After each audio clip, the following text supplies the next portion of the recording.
Alicia. Binaril sa ulo on the spot.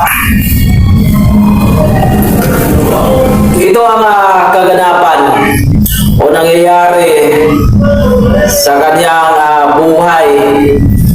Ngayon ay nagsusumamo ang lahat ng mga taong nagmamahal sa kanya, nagtitiwala sa kanya, sumusuporta sa kanyang advokasya na isang political vlogger na lumalaban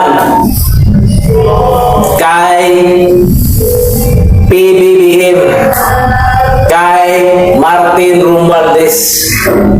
So yan ang mga nasasabing mga amo niya.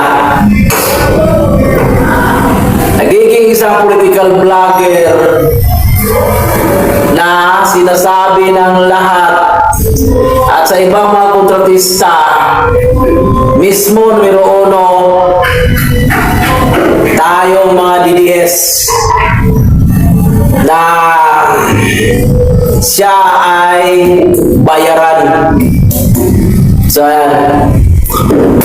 So bago natin tatalakayin ang buong tagpo at kaganapan ng sitwasyon sa buhay niya nung siya pa ay nabubuhay pa, ngayon ay nagiging usapin ito at parang bomba na atomikang sumabog sa buong Pilipinas.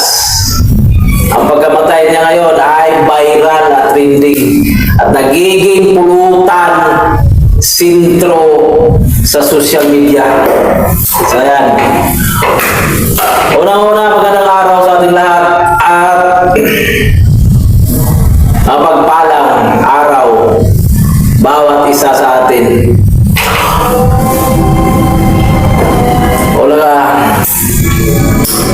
Ugaliin nating tumawag palagi sa may kapal sa taas mismo. Manalangin sa Diyos. So ayan. At sa lahat ng pamilya nung nitong namatayan na si Miss Mima Alicia, condolence sa lahat ng iyong pamilya. Condolence sa lahat